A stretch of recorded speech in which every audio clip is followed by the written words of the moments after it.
To kick things off, we're going to condense this entire course into this one lesson. And by knowing and understanding the principles of basic digital marketing, which we're going to cover here, you'll be on your way to success. So first, let's understand what a basic marketing funnel looks like.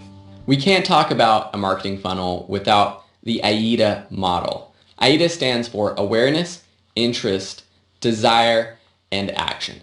And we'll add an R to the end of that, AIDA. R is for retention because that's so important too. Awareness is all about building your brand, building your identity, using tools like social media so that people can get to know you. Interest means having a content strategy to get people interested in your brand or in a product or service of yours. Desire means moving that person from liking what you provide to actually wanting it. This means creating that personal and emotional connection with your audience so that you're not just another brand. They're starting to become loyal followers of yours. And then for taking action, this is different depending on the stage of your customer. Initially, this could just mean subscribing to your YouTube channel, taking the action to like your Facebook page or to join a Facebook group, subscribing to your email newsletter. And for a person, this could mean actually purchasing your product or service. And then of course we've added R for retention because we know that it's a lot cheaper to retain a customer who's purchased a product from us than to find a new customer. The customers who have purchased already are much more likely to buy again. So how do we build that loyalty? Through email campaigns, through exclusive content on our website, through a YouTube series, just providing consistent content that people love and engage with. We can break down the ways that you get attention into two buckets, content marketing and paid marketing.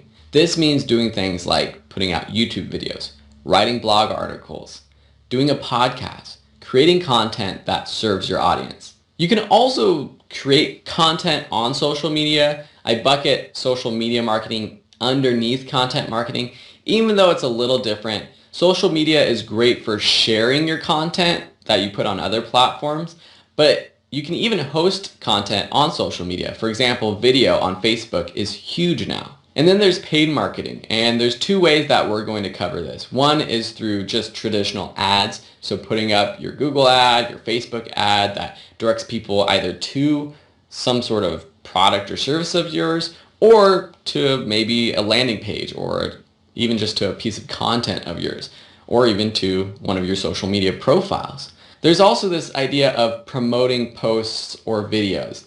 It's not necessarily an ad, it could be, but you could put up any sort of YouTube video. It could be one of your content marketing videos, and you can boost it so that more people see it. Now you know what a marketing funnel looks like. You know the different types of marketing.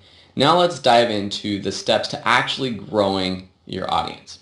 Step one is to create your online identity. First, this means creating a website. Your website is your home base. It's where you control your story, your messaging. It's where you can sell your products and services. It's where you can give a lot of free content away to grow loyal fans. So you need a website. In the modern world, your online identity must include social media profiles as well.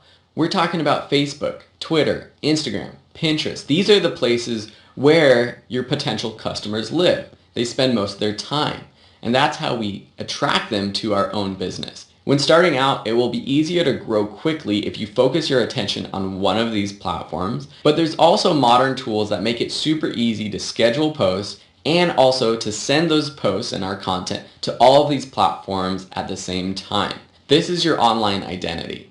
The next step is figuring out how you create that content. The best way to find ideas for content to create is to just serve your audience. Figure out what problem do they have. How do you solve their problem? This is all about understanding your target audience, which we're going to dive deeper into in the next section of this course. Consistency is one of the most important parts of your content marketing strategy. This means posting regularly. There's no rule whether it should be once a week, twice a week, every day of the week, once a month, but be consistent so that your audience learns to expect when you come out with new content.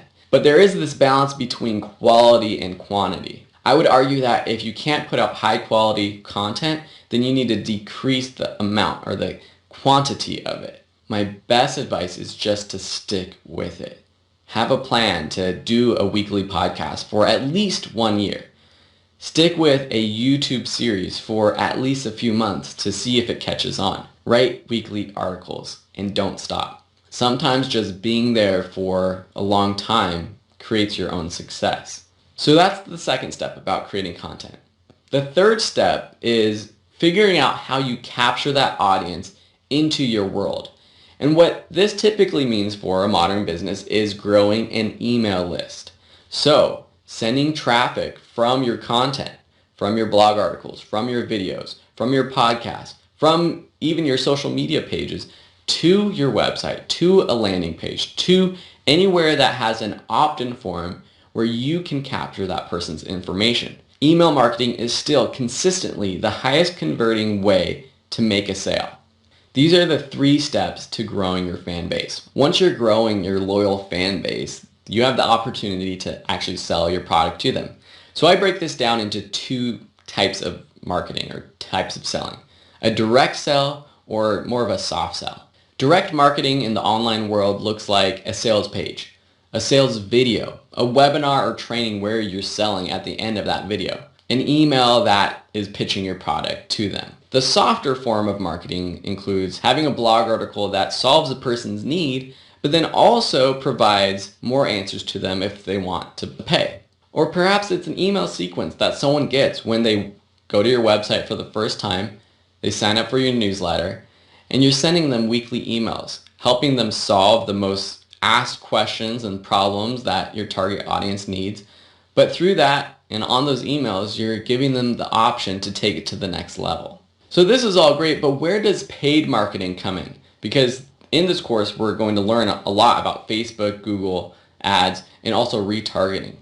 So first, you have the option of sending traffic directly to your product or service, putting an ad up for your product and just sending them to that web page where you're trying to sell. That sometimes can work, but a lot of times you're sending paid ads to cold traffic, people who might not even be in that awareness stage of the AIDA model. Ideally, you're sending ads to people who are in that D, that desire step of the model.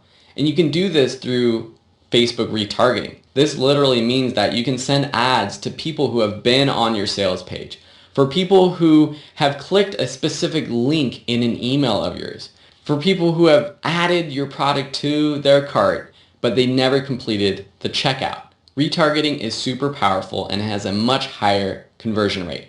But instead of actually sending people directly to a product, we can also drive people to the beginning of a funnel. For example, a landing page with an opt-in form where there's much less of a barrier to entry to join. They don't have to actually make a purchase.